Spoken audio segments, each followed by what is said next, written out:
Hey guys, my name's Chris Lanning, and welcome back to the next episode of the QC Show. Today I'm speaking with my friend Richard Liu. This is part one. Enjoy the show. Richard, I know that you're a big comic book fan. Yeah. Have I'd say about 60, 70 graphic novels and a whole shelf full of comic books in the bedroom. So yeah, I've been comic book fan for since mid 80s, I'd say, since I was 7, 8 years old. Really, as a kid? So what got you into it? Some of my friends had older brothers who were collecting X-Men comics and things like that. So they got me kind of interested in it. And then I saw cartoons with comic book characters, and then I just started slowly buying them. Back then, they were 75 cents a piece, so it wasn't out of my budget. Even as a 7 or 8 year old, I was running little errands for my parents, retrieving the newspaper in the morning. So they'd give me a quarter every day if I went out and retrieved the newspaper back into the house. And I'd save up that money to buy comics off of the shelves. That was my thing. So, but what drew you to them? Like, had you already read them at you said your brother's friends? I just like the idea that, these people that seem normal could do these extraordinary things, and it was kind of like an escape for me.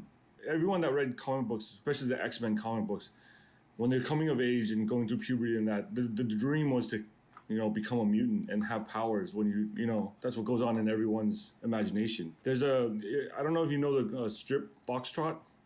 Jason and Jason and Marcus are reading comic books. The sister just comes up and says, what do you see? Why are you interested in this? And all it is them as different comic book characters. And that's really what comic book fans and, that's what they go through. Me, my brother, and some of the neighborhood kids would run around and say, hey, I'm Superman, I'm Batman. And then we just run around, the lawn, trying to beat on each other. But really, we were imagining we were these characters. That's something that is a common thread with comic book fans. Right. And so when you're talking about Superman and Batman, which one would you be? I think Superman would be cooler because of the of the powers and all that stuff. But Batman is the cooler one of the two.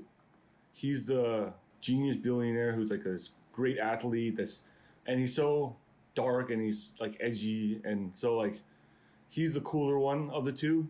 But I think I'd want to be Superman, because the problem with Batman is that he's so capable of doing all this good stuff that if he doesn't do this good stuff, he's not helping people. He's tortured by this. He doesn't have any powers, and he's going out every day trying to save and protect people, whereas Superman has all these powers and he can do the same stuff much, much more efficiently. So he's not really that dark and angsty and edgy, but Batman really is. Right. I mean, it seems like Superman is almost like this specimen of a perfect superhero. Right.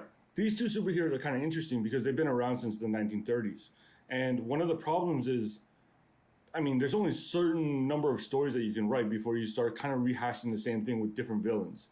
What ends up happening is Superman and Batman in particular are actually not that interesting. What is interesting is the challenge that's presented to them by the villain that they're facing, and how they personally have to internalize that in order to overcome the challenge. And really, the villains are more interesting than the superheroes.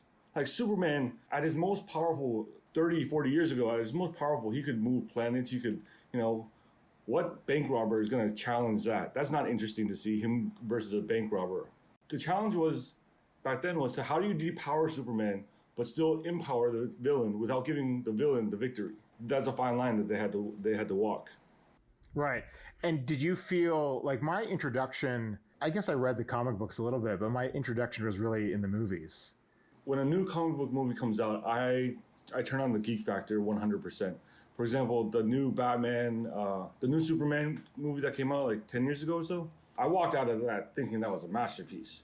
After some time, it's less and less impressive as you think back on it. I was born, I think, a year before the Superman movie came out, the first one. I think that's traveled with me. I was 10 years old or 11 years old when Batman 89 came out. I've always thought that these things, no matter how bad the movie was, I always loved it the first time I saw it, including Defenders and Iron Fist, all that stuff on Netflix now.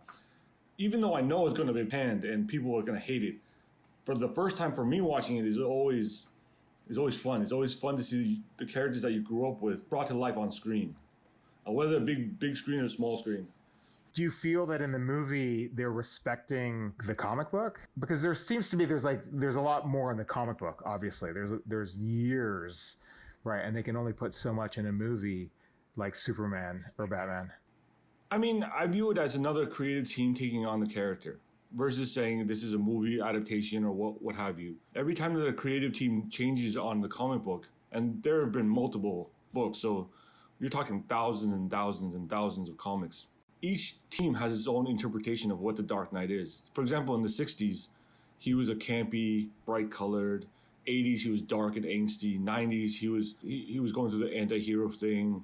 Each time, it's kind of like a different character. It's kind of like a different sliver of that character, you could say. And that's why the multiverse in the DC universe is kind of interesting, because these different interpretations can coexist. There's no one way to look at it.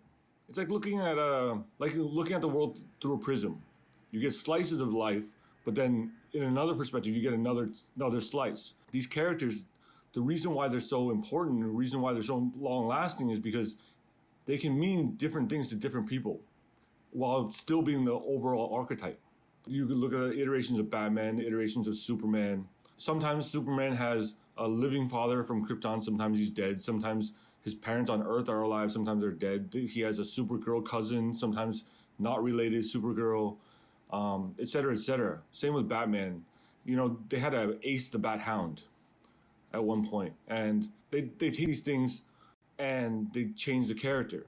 And it's fine. It's fine. And when they do it in the movies, like Harley Quinn, for example.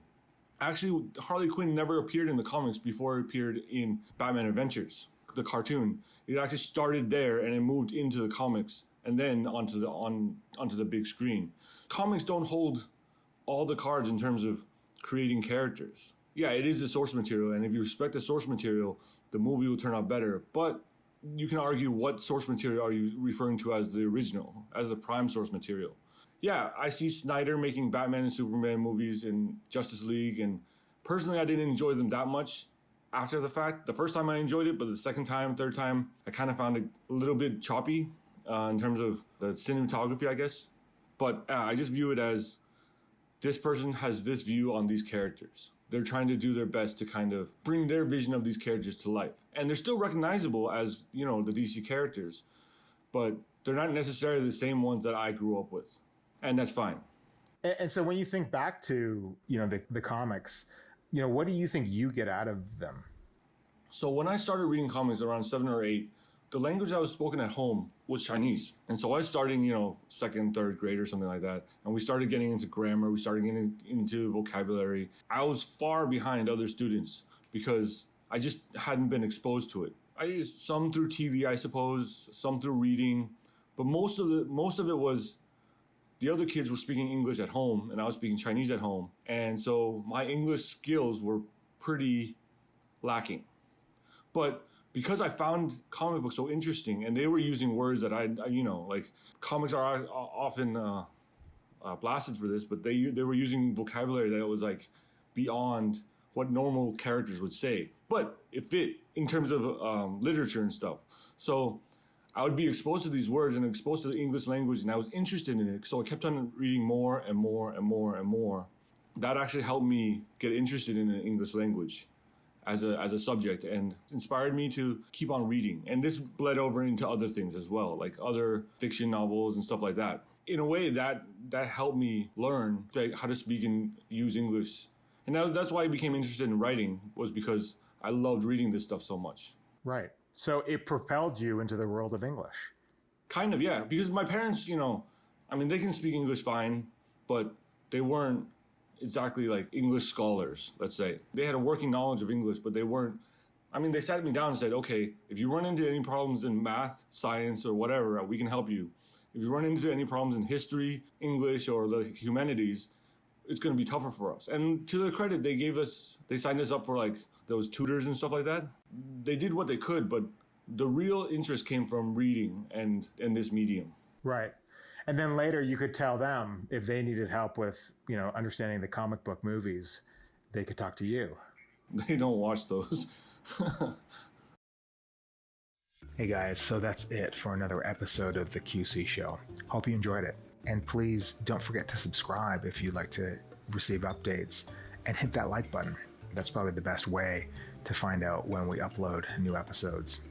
So far, we have no comments, so please leave a comment. Maybe let us know who you'd like to hear from or what you'd like to talk about. So that's it. I hope you enjoyed the show, and see you next time.